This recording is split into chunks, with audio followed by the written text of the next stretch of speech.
mais um episódio do nosso podcast Animal. Eu sou André Bulcão, médico veterinário, prestador desse programa. Hoje a gente recebe a doutora Maria Ângela para a gente conversar um pouquinho sobre o trabalho dela. Eu acompanhei algumas coisas pelo Instagram, achei bastante interessante. Deixar a senhora se apresentar. Ok, valeu, obrigado. Primeiro, obrigado pelo convite. Um grande prazer estar aqui com vocês. Meu nome é Maria Ângela Fanelli, sou médica veterinária, exotecnista, já com mais de 30 anos aí de formada, mas na área de silvestres há 10 anos eu atuo. E como é que surgiu a ideia de trabalhar com silvestre? Na verdade, caiu no meu colo. Eu me formei e minha especialidade é ortopedia em cães e gatos, mas quando eu me mudei para Barretos, a Polícia Ambiental começou a me procurar para eutanasiar, para fazer eutanásia em vários animais aí que chegavam sem uma parte do bico, uma asa quebrada, sem uma perna. E eu não me conformando com aquilo, eu pedi autorização para a Polícia Ambiental se eu poderia tentar fazer algo por esses animais através dos meus conhecimentos de ortopedia em cães e gatos.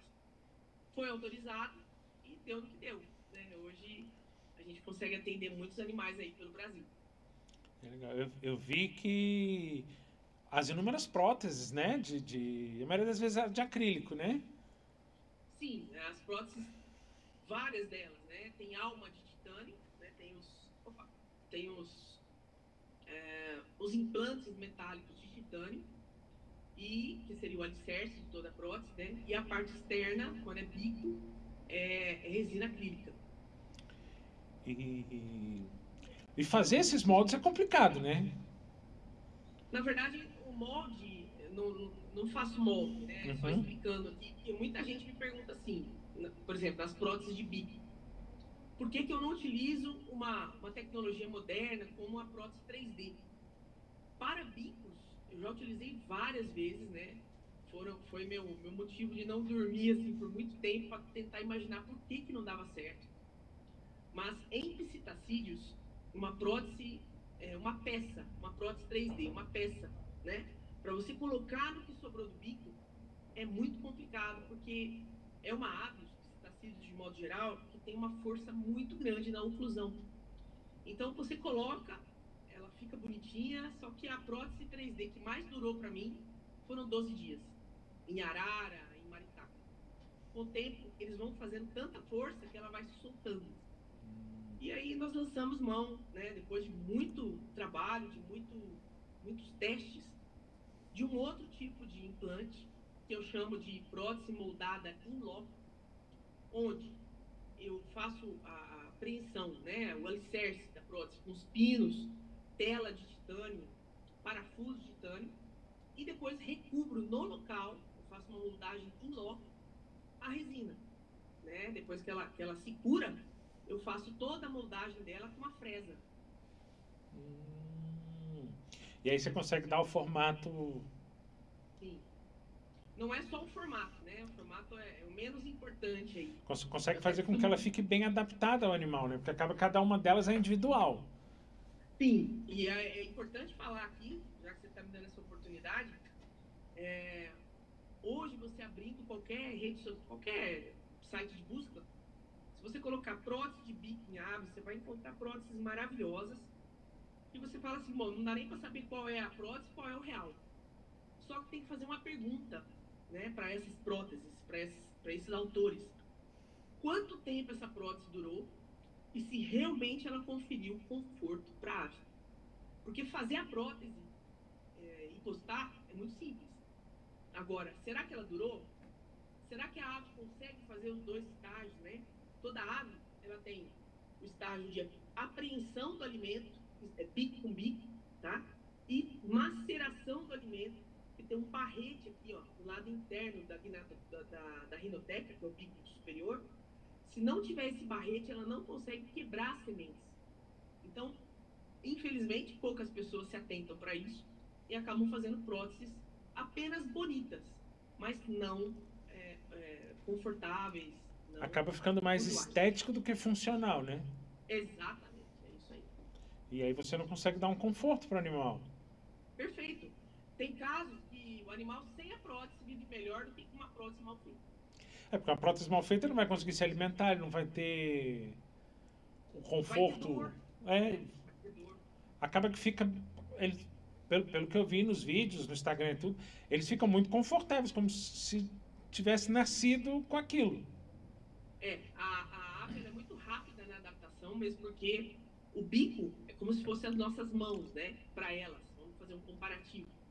Então, o bico para a ave é limpeza do próprio corpo, é alimentação, defesa, né? Porque ela vai brigar com outra ave, com o próprio bico ou outro animal. Locomoção, né? Então, o bico é muito importante. Então, ela já sai da anestesia usando o bico, a prótese. E teve alguma dessas que foi mais complicada? Sim, nós temos casos em que a conformação óssea e córnea do bico, às vezes por uma alimentação errada, por alguma restrição nutricional, ele fica quebradiço. Então, por mais que você ancore, né, no que restou do bico, às vezes quebra o bico de novo e não a prótese. Aí dá um pouquinho mais de trabalho. Aí tem que refazer tudo, mais o pedaço que quebrou de novo. Às vezes ancorando em osso e não só no que sobrou do bico. E, como a senhora falou, começou com essa questão da polícia ambiental, levando os animais, né? Mas Sim. acaba que atualmente a senhora não atende só esses animais que são resgatados. Exato. Eu ainda continuo com esse trabalho voluntário para animais sem tutor, animais da natureza, resgatados, trazidos pela Polícia Ambiental. Eu continuo ainda, não consigo parar, mas esses trabalhos, né, com a rede social me ajudaram muito a alcançar muitos tutores. Então, hoje eu recebo muitos animais de várias partes do Brasil para realmente fazer um trabalho onde eu ganho para isso. Eu vi também que a senhora desenvolveu um bico, aquele de tucano, para poder alimentar É, o filhote, né? na verdade é só uma mimetização da Aham. mãe, né? Eu só peguei um bico de um tucano que já havia morrido e coloquei uma sonda dentro dele e os tucaninhos achavam que era a mãe que estava chegando com o bico. Isso facilita para você reintroduzir esse animal, não? Como? Para fazer a reintrodução desses animais. Isso facilita, A gente vai treinando, né? Depois que eles saem do momento de papinha, a gente faz o forrageamento. O que é isso? Pega um pedaço de grama artificial ou um canteiro, começa a jogar o alimento no meio da grama, para ele tentar achar, que é o que ele faz na natureza. Depois desse treino, geralmente eles estão aptos a voltar. E a senhora atende não só aves, né? Atende outros silvestres também. Acabou que hoje eu atendo todos os tipos, todas as espécies de animais. Né? E aí acaba que fica a rotina extremamente corrida, né? Bastante, tem bastante trabalho. Né? A senhora atualmente atende em Barretos? Ou... Eu resido e tenho clínica em Barretos, que é o interior de São Paulo, mas tenho feito atendimentos em São Paulo também, já com alguma frequência. Agora, do dia 24 ao dia 26, eu vou atender em São Paulo, na Zona Norte, no bairro Santana, no Hospital Veterinário Best Vet. Então, eu tenho ido lá uma vez, 2 vezes por mês, eu atendo em São Paulo. E como é que surgiu a ideia de começar a publicar essas experiências, né? Esses resultados Na verdade, foi sem intenção nenhuma, né? Na verdade, foi só mostrar o meu trabalho. Como eu já mostrava antes, com cães e gatos, né? Eu continuei mostrando, só que tomou um outro rumo, uma outra dimensão. E hoje em dia acaba que tem bastante, acaba trazendo também uma visibilidade maior para a própria questão desse cuidado com esses animais que ou são resgatados ou consegue também trazer orientação sobre o manejo desses animais silvestres. Sim, exatamente. E eu tenho assim a grande esperança de que também tragam mais colegas veterinários para essa área, né? Porque sozinha eu me sinto sozinha. Então que venham outros, né, colegas aí para engrossar essa turma que ama os animais, que faz alguma coisa para dar uma melhor qualidade de vida a eles. E esse pioneirismo também às vezes gera alguns conflitos, não? Muitos. O fato de eu fazer esse trabalho voluntário para animais sem tutor, que era obrigação do Estado e não minha, né? Mas os animais da natureza são do Estado, né? São do governo, vamos falar assim, né? Então a obrigação era deles tutoriar isso e pagar por isso. Mas eles não fazem, eu não consigo deixá-los morrer, então eu faço. E por isso, esse voluntariado meu é mal visto pelos meus colegas, sim, infelizmente. Né? E acaba que é um serviço tão útil, porque traz uma chance de vida para esses animais, né? Exatamente. Uma continuidade de vida e uma vida boa, né? Uhum. Mas a senhora chega a receber críticas, coisas ou... Tem muitos coleguinhas aí meus, você também é veterinário, né? Coleguinhas nossos aí que não gostam de mim, não. Mas eu não me importo porque a minha consciência tá limpa, eu faço o que eu acho que eu devo fazer, eu acho que tá certo. Enquanto meu bolso aguentar, eu vou fazer. Qual foi o primeiro animal que a senhora fez? Foi uma maritaca, que ela foi encontrada numa goiabeira. A pessoa passava por essa goiabeira e via essa maritaca diferente, mas não sabia o que era. Aí ela começou a achar estranho, porque a maritaca não saía. Ela percebeu que a maritaca não tinha os dois bicos, tanto de baixo quanto de cima. Se vocês quiserem postar aí, depois tem as fotos no meu Instagram, ou eu posso mandar para vocês. Uhum. Mas aí ele conseguiu pegar, porque era difícil pegar a maritaca, e descobriu por que ela morava nessa goiabeira. Ela morava na goiabeira porque ela esperava a goiaba cair, apodrecer, para ela lamber a goiaba. Nossa! Porque ela não tinha bico, nem de cima nem de baixo. Então esse foi meu primeiro trabalho e foi bacana, porque a gente deu uma qualidade de vida maravilhosa para ela. Ela está viva até hoje, isso já deve estar fazendo uns 6 anos, e deu certo. E deve ter sido complicado fazer esse primeiro. Com certeza. Sempre gosto de falar que tivemos vários erros, né? Entre erros e acertos, a gente conseguiu chegar num denominador comum. E não me envergonho de falar que errei, porque eu sou humana, também erro. Mas muitas tentativas, mas nunca desistimos, nunca. E essas possibilidades desses implantes facilitam bastante essas próteses, né? Para a grande maioria dos animais. Dá qualidade de vida. Como eu falei agora há pouco, o bico para eles é como se fossem nossas mãos. Então, sem o bico, eles são muito inúteis, né? Tem que viver com uma papinha, dependente de alguém. Então, é uma vida completamente diferente. E geralmente são animais já adultos. Não, recebo animais adultos, filhotes. Semana passada mesmo veio de Figueira, do Paraná, uma maritaca filhote para mim, que nasceu sem o bico. Aí é mais complicado. É mais complicado, mas nós fizemos o primeiro bico nela, sabendo que tem chance desse bico crescer, porque é um filhote ainda, mas precisava disso porque ela já não estava mais conseguindo se alimentar só de papinha. Ela estava definhando. Então a proprietária, a tutora, resolveu investir nesse bico, né, mesmo sabendo que haverão reparos. É porque aí, conforme ela for crescendo, vai tendo que ser adaptada, é isso? Sim, mas vamos ter que fazer alguns ajustes. E fora essa questão desses que nascem sem o bico, tem alguma fratura, alguma coisa, quais são as patologias que mais acometem esses bicos? Porque eu vi, inclusive, que tem aquele bico que é cruzado, assim, em tesoura, né? Esse é o bico em tesoura, nós acabamos de fazer um procedimento desse. Também um ganso, né, de Penápolis, que é uma cidade no interior de São Paulo aqui. O ganso nasceu com o bico em tesoura, uma malformação, e fizemos ontem, né? Então ele já tá comendo, eu acabei de postar, inclusive, tá comendo, tá perfeito, tá bom. Tá. E nesse caso faz como? Fratura o bico e arruma? Depende do que está acontecendo. Eu analisei o raio-x e percebi que um dos lados cresceu mais que o outro, da gnatoteca, que é a parte de baixo do bico. Então nós fraturamos o lado que estava maior, tirei uma cunha, né? Eu retirei um pedaço do bico, reposicionei, coloquei um implante metálico para segurar ele no lugar, e depois precisei arrumar o bico de cima, que já tinha sido... ele ficou torto, porque não pra tinha tentar compensar, né? contraposição do bico de baixo. E o próprio planejamento cirúrgico disso é complexo, né?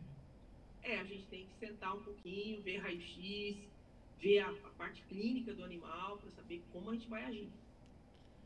E a própria experiência da senhora com a ortopedia de cão e gato que ajudou muito nisso, né? Demais. E aí... Bom, eu sou apaixonada por ortopedia, né?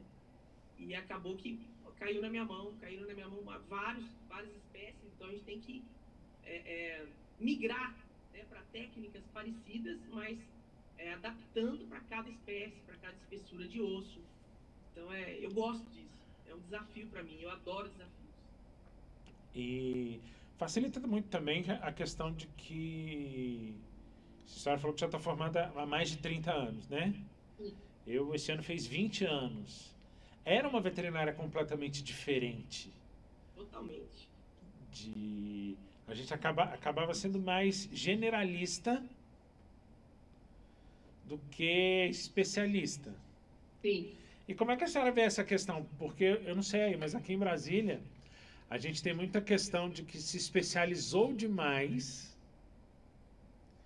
e acabou complicando demais.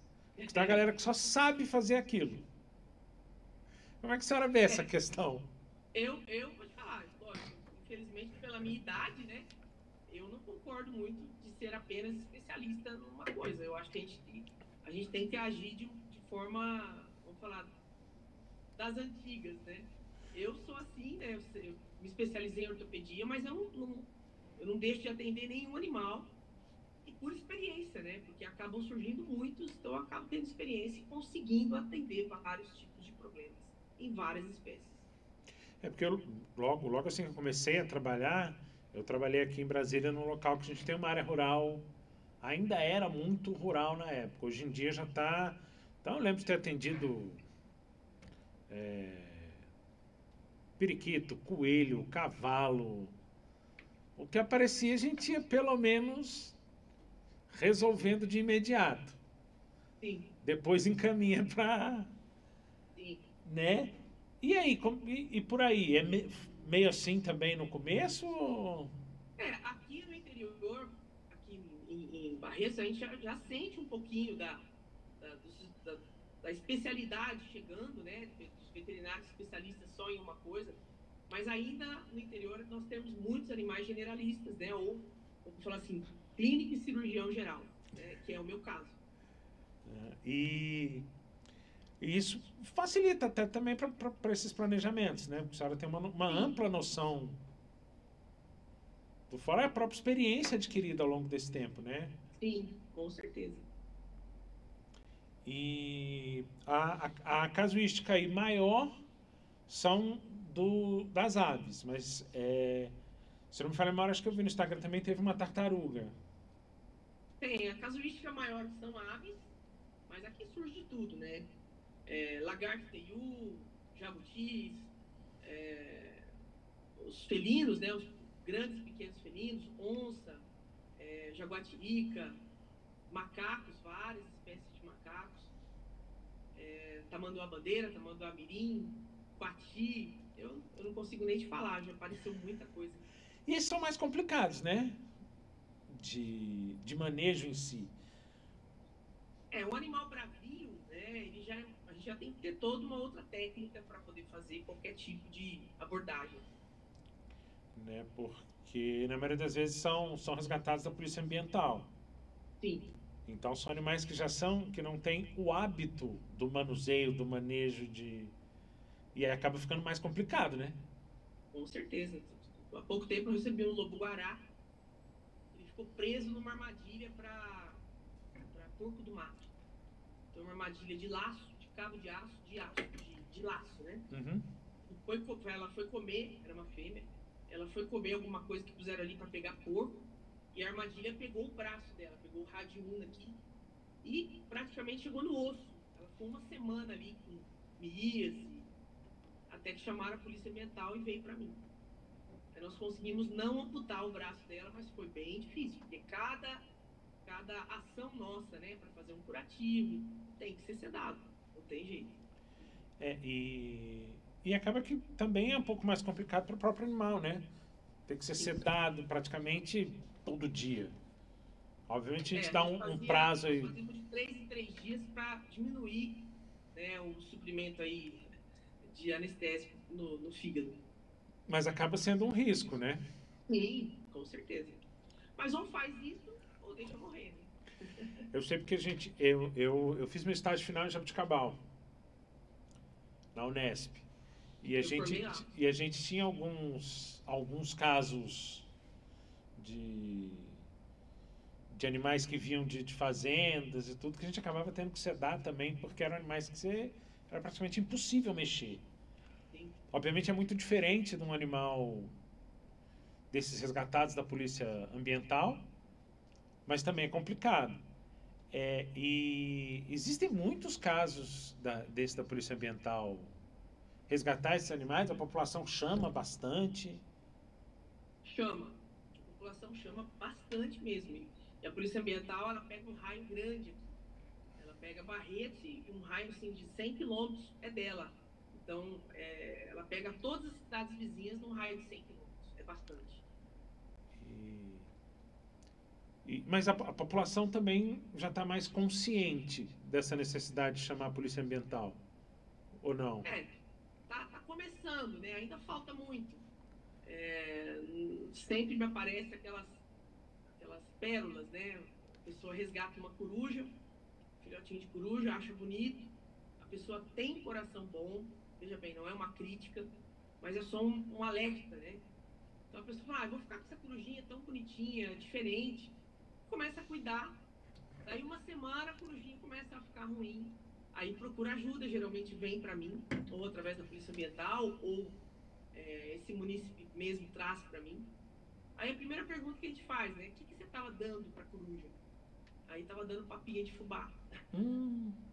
E a coruja é carnívora, então ela chega para mim já num estado nutricional lastimado. E aí acaba ficando difícil, né, você recuperar esse animal. Muitas vezes não dá tempo da gente fazer nada, porque já a constituição dela já está comprometida. E existem muitos que têm esses animais também como pet. Sim, tem as pessoas conscientes que compram esses animais de criatórios legalizados e têm autorização, né, para ter esse animal como pet. E existe uma certa polêmica a respeito.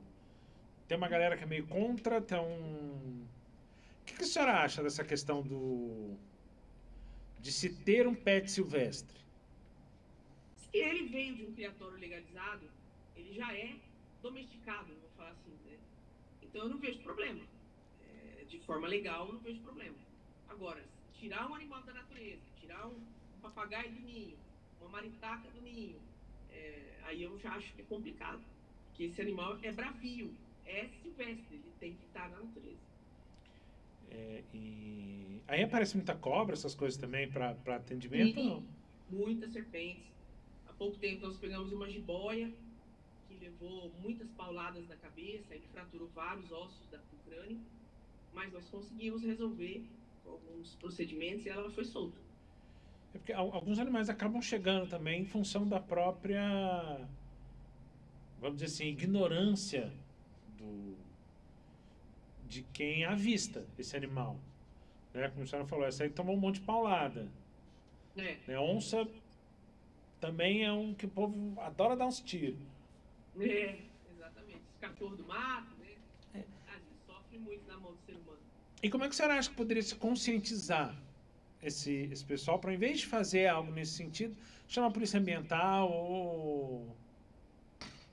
Eu acho que o principal, né, é conhecer um pouquinho da vida deles.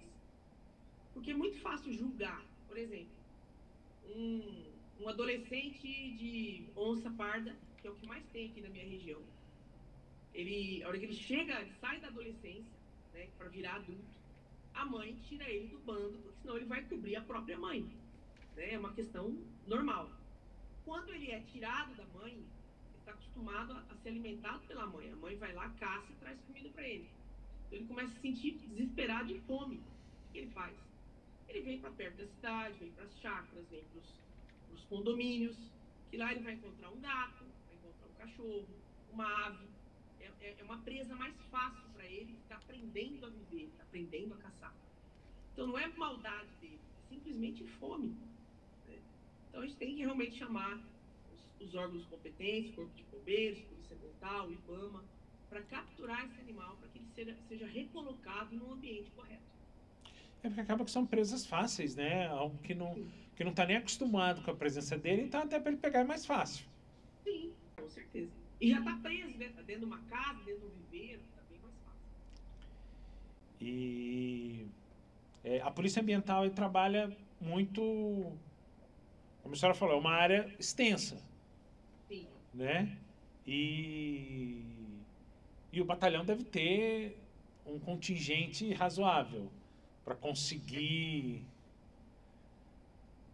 prestar esse serviço, por assim dizer. Eles queriam ser mais, né? Eu também queria que eles fossem mais, porque eles fazem um trabalho maravilhoso.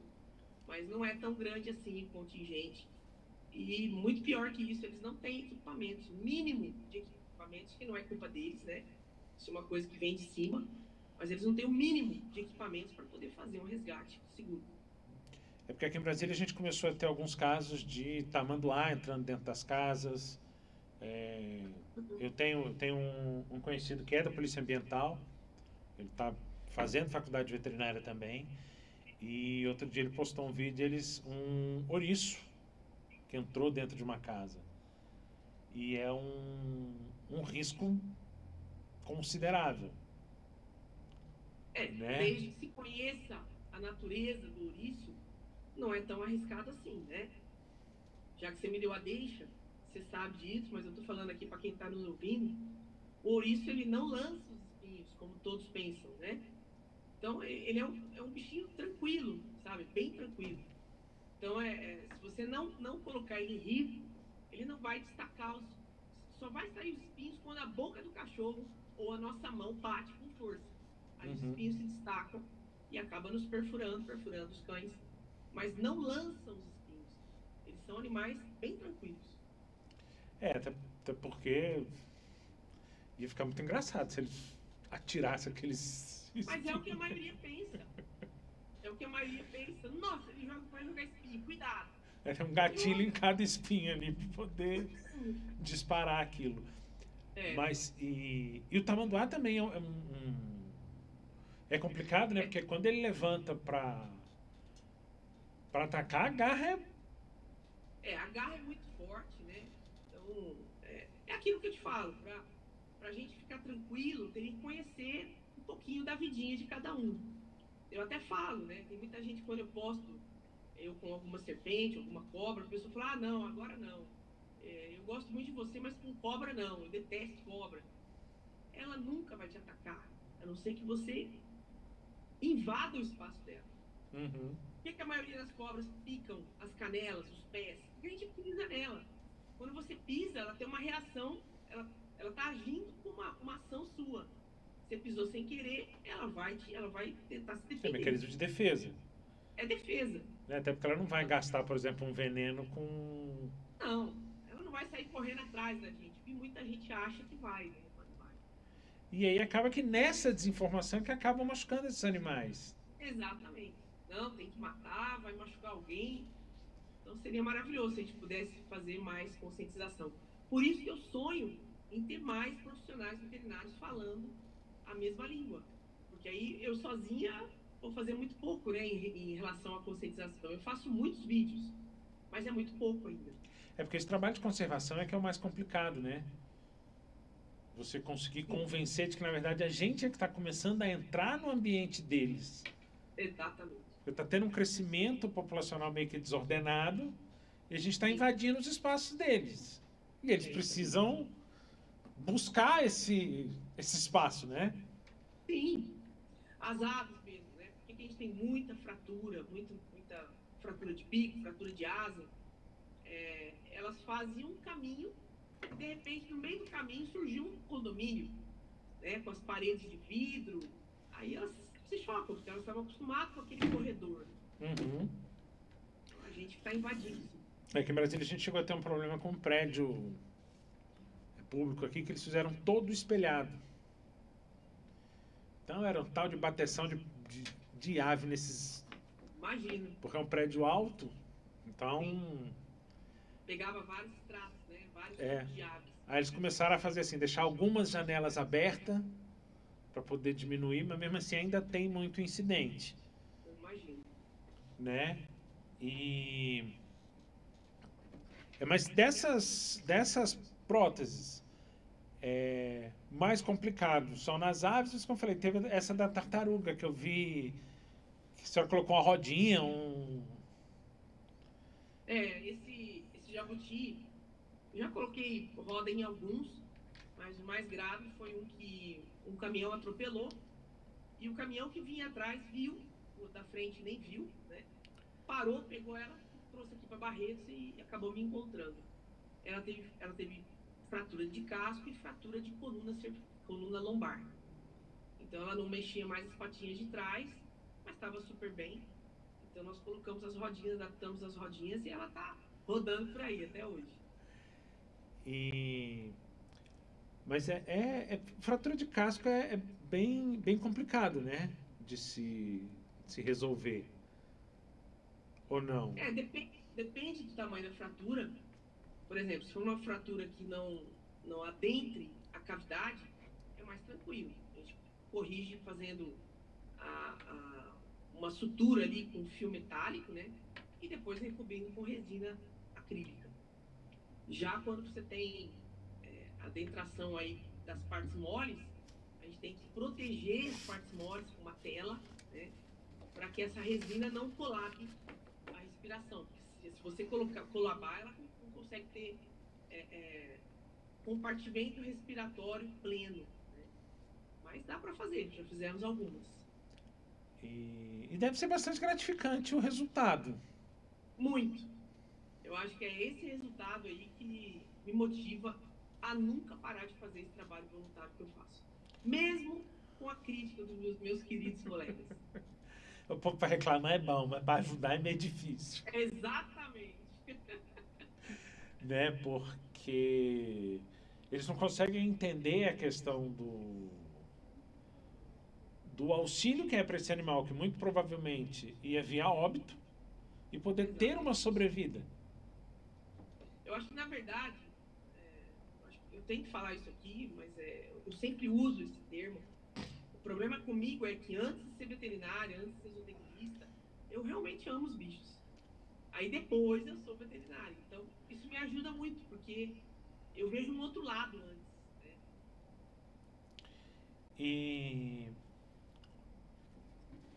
separaram aqui algumas notícias para a gente poder ver e pensar aqui, ó, porque existe um estudo que eles estão desenvolvendo como se fosse uma pele eletrônica, né, com sensores e tudo. Você acha que isso poderia ajudar a restaurar a sensibilidade dessa pele? Ou que isso poderia ser usado em outros casos? Com sensores? Não conheço o projeto. Uhum. Me interessa muito. Você acha que essas tecnologias mais avançadas que têm surgido em humanos, elas podem chegar a ser aplicadas, no nosso caso, na veterinária? Espero que sim, o quanto antes. Eu gostaria muito. Porque a gente tem um avanço significativo na questão das próteses, das adaptações, tem tudo, né? A mobilidade das próteses, né? E a senhora já pegou algum desses casos que foi quase impossível de resolver ou não? Olha, sempre chega muita coisa que muitos do meu lugar fariam a eutanásia, né? Muitos. Tenho certeza disso, porque às vezes eu sou chamada até de louca, né? A doida da Angela tentou arrumar. Mas o que eu costumo dizer com as minhas tentativas é que eu não consigo deixar de tentar. E por quê? Porque 90% das tentativas dão certo. Então isso me motiva a sempre estar tentando. Então vale a pena. E são essas tentativas também que fazem com que consiga ir aprimorando de um para o outro, né? Exatamente. Um animal vai ajudando o próximo que vai chegar com aquele problema. Com certeza que o primeiro não ficou lá tão... Ficou funcional, mas não ficou tão estético. E a gente vai melhorando a cada um que chega. E deve ser bem, eu imagino, que deva ser bem trabalhoso a questão de chegar no resultado final.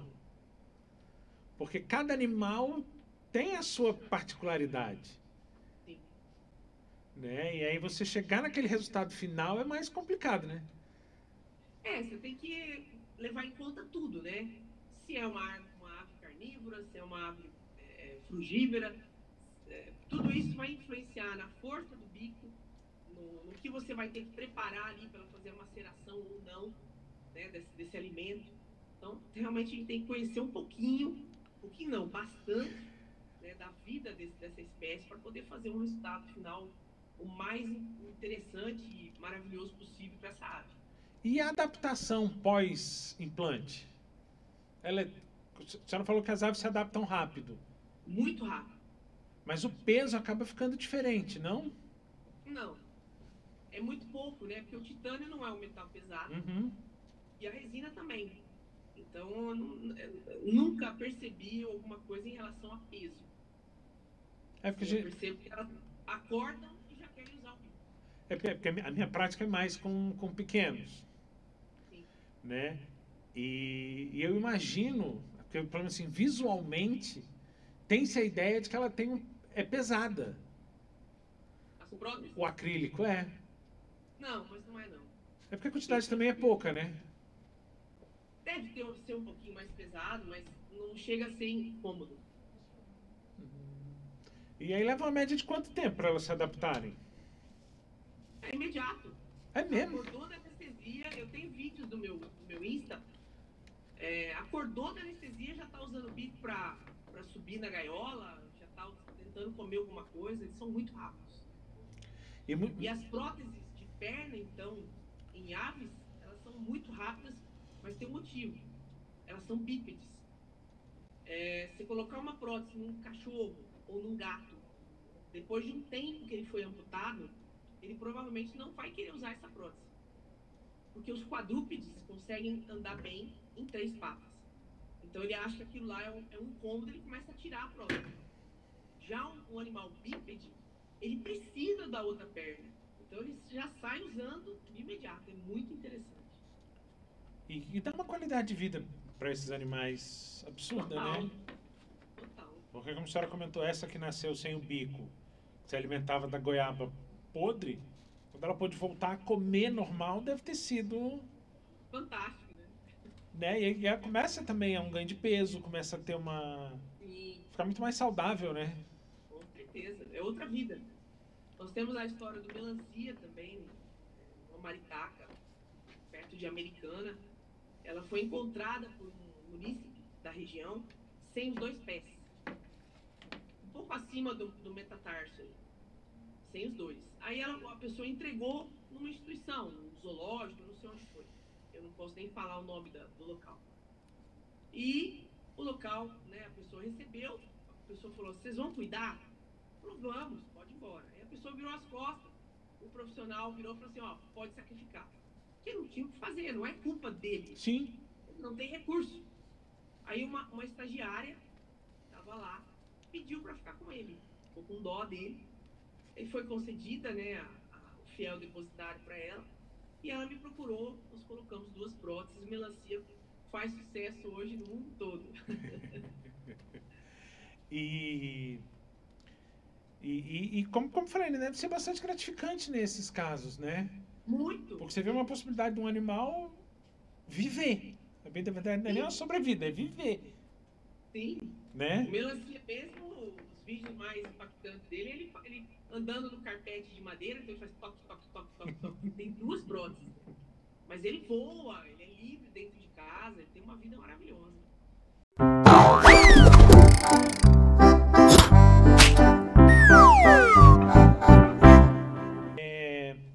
O pessoal separou aqui, né? São perguntas e respostas teoricamente rápidas, mas não necessariamente rápidas, né? Qual animal que você mais gosta? Eu gosto muito dos cães e dos gatos. São os que eu mais gosto, mas as aves ultimamente têm me invadido mais. Eu tenho conseguido perceber o grau de inteligência das aves que poucos enxergam. Qual o Na animal, verdade, eu gosto de todos, né? Mas qual que é o animal mais difícil de atender? os grandes felinos, né? Exatamente porque a gente não pode chegar muito perto, você tem que ter todo um preparo, você tem que sedar o tempo todo. Eles não são amigáveis, né? É, não mesmo. São difíceis.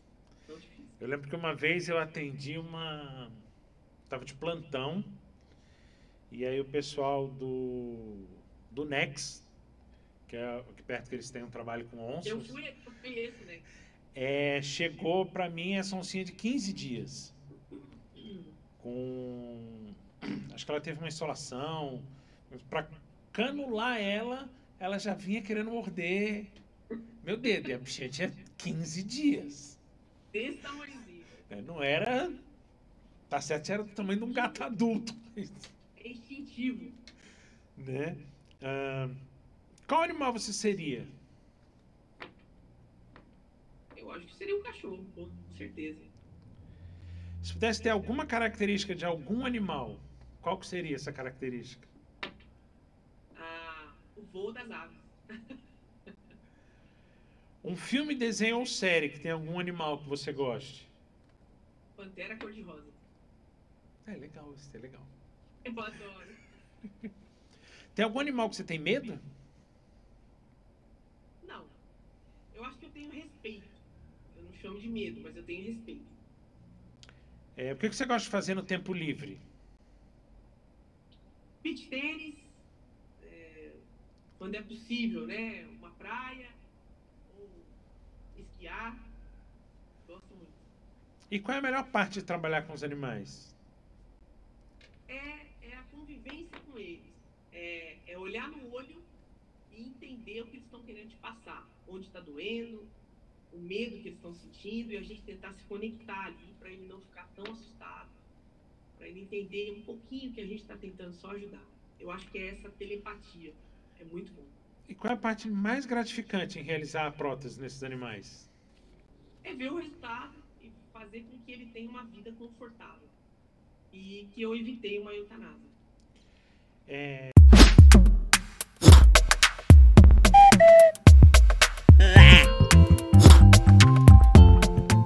Se você pudesse dar uma dica sobre como é que eles poderiam ajustar o ambiente para garantir que esses animais se adaptem a essas próteses. Isso falando de animais de pets, não necessariamente desses que são...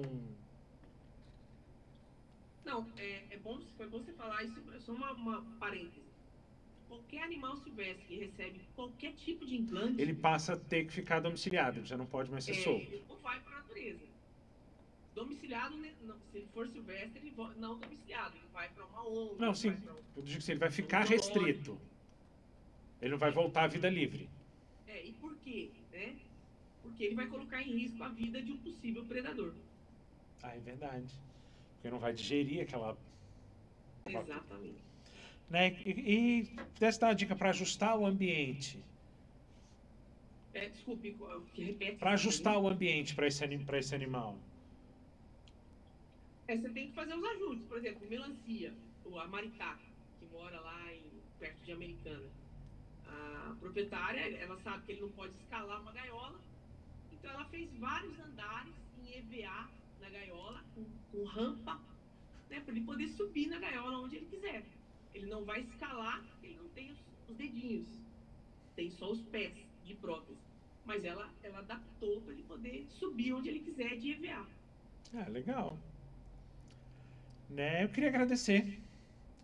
Né, espero que a gente tenha trazido bastante informação e que, principalmente, que as pessoas comecem a se conscientizar mais de que esses animais têm possibilidade de vida. Sim. Né? E que todos querem viver. Isso que é uma coisa importante. Nós damos tanta importância para a nossa vida, né, a vida do ser humano, mas todo mundo tem a sua vidinha e todos querem viver. Né? E obrigado mesmo, né? Sucesso aí. Redes sociais. A minha é Maria Ângela Veterinária 2. Como foi hackeado meu Instagram, então lembra sempre, Maria Ângela Veterinária e põe o número 2 lá, tá bom? Eu agradeço muito o convite de vocês. Adoro Brasília, já trabalhei aí um tempo. Gosto muito desse lugar. E muito obrigado por ter lembrado de mim. Gostei muito de estar aqui com vocês. Queria dizer que aqui a gente conta com o apoio do Ilha Brasil. Comunicação, marketing, eles estão com um estúdio bom para curso, videoaula, tem chroma key, dá para fazer um trabalho bem legal nesse sentido. E dizer que é isso. E até semana que vem.